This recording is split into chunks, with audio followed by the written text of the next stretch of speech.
In this video, we'll show you how to convert MBOX files into PST format quickly and efficiently. You'll see the complete process, from selecting an MBOX file and choosing the required export options to applying advanced settings and saving the converted data as a PST file. Let's get started with the MBOX to PST conversion process. First, open the MBOX converter and select the MBOX file you want to convert. You can select the required MBOX file from your computer and load it into the application. After loading the MBOX file, click Expand All Folders to view the complete folder structure.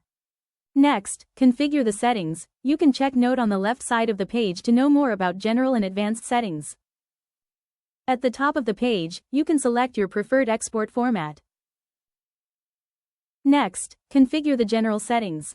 The date range filter lets you limit the export to messages within a specific period. Enable the option and select the required start and end dates. You can also enable custom output folder to specify where the converted data should be saved.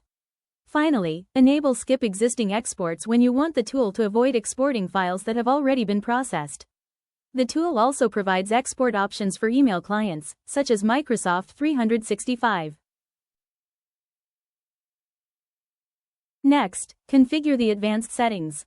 You can do attachment handling by exporting attachments separately, embed attachments or excluding attachments. Next, you can do duplicate detection by to, from, body, subject, CC. You can also do the PST segmentation into few MBs or GBs according to your choice. Once you're done with the settings configuration, click on Start Export to start the final process.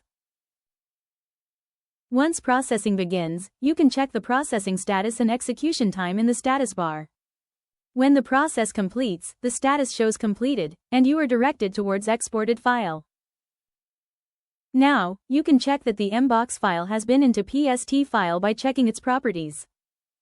Thanks for watching. If you found this video helpful, please like, share, and subscribe for more tutorials. See you in the next video.